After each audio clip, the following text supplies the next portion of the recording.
මූල ඇතුළත් ප්‍රකාශන ලඝු ගණක වගුව භාවිතයෙන් සුළු කරන්න. මේ වෙද්දී මම මෙතන ඔයාලට දාලා තියෙනවා 2016 O level ගාන, 17 O level ගාන, 21 22 O level ගාන දාලා තියෙනවා. ගණන් තුනක් දාලා තියෙනවා. අපි මුලින්ම 2017 O level ගාන තමයි මම සාකච්ඡා කරන්න බලාපොරොත්තු වෙන්නේ. මේකට අවශ්‍ය සියලු තීරි කොටස් ටික දැන් අපි අවසන් කරලා ඉවරයි. හරි? R සමානයි 2 වැඩි කිරීම 3 ලියලා 3 වර්ගමූල ලකුණ දාලා කොක් ඇතුලේ 3 තියෙනවා. 3 ඝන මූලය. මෙයාගේ අගය අපි දැන් හොයන්න යන්නේ ලඝු ගණක වගුව භාවිතයෙන්. මුලින්ම දැන් මෙයාගේ උත්තරයක් තියෙනවනේ. උත්තරේ කවුද? R. ඊට පස්සේ කරන්නේ පළමුව අපි දෙපැත්තටම දානවා ලඝු. તો ලඝු R සමානයි ලඝු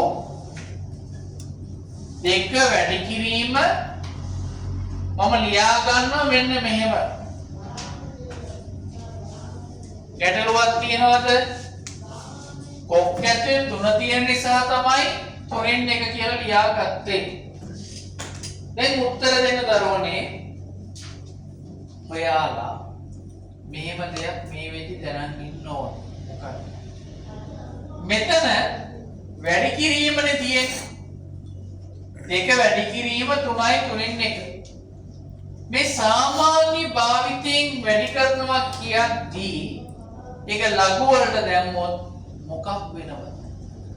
මොකද වෙන්නේ? එකතු වෙනවා. ඒ අනුව මම මේක ලියා ගන්නවා මෙන්න මේ විදියට. ලඝු 2 ධන ලඝු 3යි 3න් 1. මාකින් ස්කීම් එකේ මේ පියවරට එක ලකුණක් ඔබට හම්බ වෙනවා. හරි. දැන් ඊළඟට අපිට කරන්න තියෙන්නේ මෙතනදී ලඝු බලන්නට ඕනි. ලඝු බලන්නට කලින් මෙතන මේ ලඝු 3යි 3න් 1 තියෙනවනේ. මේ උඩ තියෙන 3න් 1 මෙහෙට ගෙන්නගෙන ඉන්න. මෙහෙට ගෙන්නගෙන ලියා ගන්න. તો ලඝු 2 ධන 3න් 1යි ලඝු 3. දැන් අපි ලඝු ගණක නීති දාලා ඉවරයි. දැන් උත්තර දෙන්න.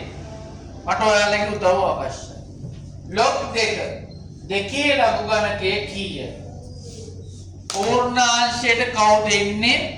දශම කොටසට කවුද එන්නේ? පුතේ දෙකේ ලඝු බලද්දී දැන් කට්ටිය බය වෙනවා. සර් කොහොමද දෙකේ ලඝු බලන්නේ? දෙක කියන්නේ මම උඩින් ලියන්නම්. දෙක කියන්නේ ඔයාලට ලියා ගන්න පුළුවන් 2.0 ලියා ගන්න. දැන් ඔයාලට පුළුවන් ලඝු බලන්න. ලඝු බලද්දී මේ දශම දිට පන්නන්න ඕනිද? ඕනේ නෑනේ. විද්‍යාත්මක අංක නිලියදී පන්නන්න ඕනිද?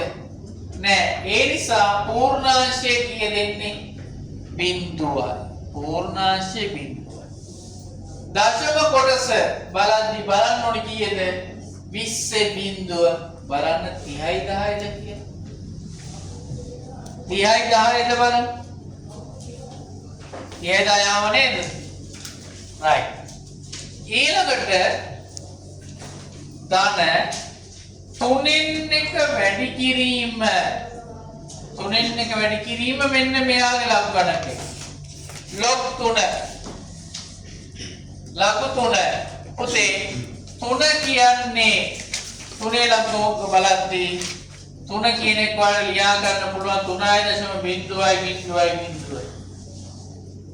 එහෙනම් 3 ලඝු බලද්දී පූර්ණාංශය කීය දෙන්නේ? දශම දිට පන්නන්න ඕනේ. එහෙනම් කීයේ දශමද? 0.0 බලන්න ඕනේ කාගේද? 30.0 47යි 71ද බලන්න. 47යි 71. හරි. ඊළඟට දැන් මේ මාකින් ස්කීම් එකේ දරුවෝ මේ ලඝු බලනකොට ලකුණු දෙනවා. මේ ලඝු ගානට ලකුණු 6ක් වෙන්නත් පුළුවන්, අවමේ 5ක් වෙන්නත් පුළුවන්. එතනින් අඩු වෙන්නේ නැහැ. මේ ලකුණු වැඩිපුරම ගන්න පුළුවන් කොටසක් මේ අපි කතා කරන්නේ. දැන් ඊළඟට අපිට කරන්න තියෙන්නේ අපි ඉගෙන ගත්ත දේවල්. මෙතන තාමත් තියෙනවා 0.3.1.0 ධන මේ ලඝු ගණකය තුනෙන් එකෙන් වැඩි වෙනවා කියන්නේ මේ විදියට එකෙන් වැඩි කරාම මේකම එනවා. එකෙන් වැඩි කරාම ඕකමයි එන්නේ. බෙදන්න ඕනි තුනේ. අපිට මේක බෙදෙන එක ලොකු දෙයක් නෙවෙයි. ඇයි ඒ? වියෝජි තියෙනවද? වියෝජි තිබ්බොත් ඒ කරදරයක් වෙන්නේ. එහෙනම් අවුලක් නැතුව බෙදන්න පුළුවන්. එහෙම බෙදුවොත්. බෙදමු. ඔනෝකට ලකුණු හම්බෙනවා.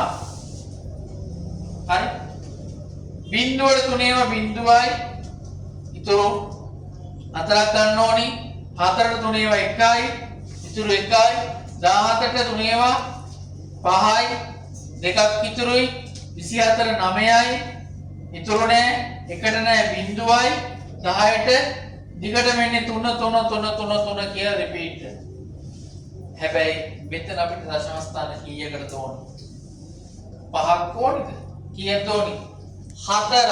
මෙතෙන්ට වැටෙවුවොත් කීය දෙන්නේ? ලකුණු පැත්තේ ඉන්නේ 3. 3 කියන්නේ 5ට වඩා අඩු නිසා මේකට එකතු වෙන්න ඕනිද? නෑ. ඒ නිසා අපි ලියා ගන්නවා 0.3.1.1 එකතු කරන්න 15යි 9යි. කිව්වදේ පැහැදිලිද? දිගට යනම නම් දශම ස්ථාන 5කින් නතර කරලා 4කට වට යන්න ඕනේ. හරි. ඒක අනිවාර්ය සිද්ධ වෙන්නේ. හරි. දැන් අපිට තියෙන්නේ මෙන්න මේ ලඝු ගණක දෙක එකතු කරන්න. ඔය ලඝු ගණක දෙක පහසුවෙන් එකතු කරන්න පුළුවන්. එකතු කරොත් බිංදුවට බිංදුවක් බිංදුවයි. එකට 9ක් එකතු කරාම 10යි එකක් ඉතුරුයි. 1යි 5යි 6යි 3යි 1යි 4යි බිංදුවයි. ඔතේ අපි මේ ලඝු ගණක එකතු කිරීම කතා කරලා ඉවරයි මේ වෙද්ද. දැන් ඊටර ආයෙත් පුරුදු වෙලා ඉවරයි. දැන් පුළුවන් වෙන්න ඕන. તો ලඝු වාර තමයි මේ උත්තරේ. අපිට ඕනේ ලඝු වාරද? නෑ. අපිට ඕනේ මොකද්ද? R ඕනේ. එහෙනම් R කියන්නේ කවුද?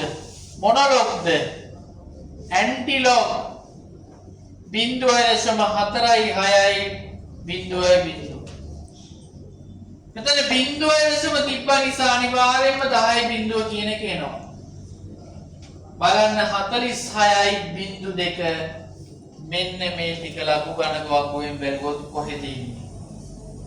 කියන පොතේ 22 27 8යි 4 8යි 6 28 8යි 6 8යි 4 නේද? ඔබලා මේක ලියා ගන්න ඕන මොන අංකෙන්ද? විද්‍යාත්මක අංක නිසා දශමති තිබ්බා. දැන් ඔයාලට පුළුවන් මේක සාමාන්‍ය ආකාරයෙන් ලියලා හරි උත්තරේ ගන්න.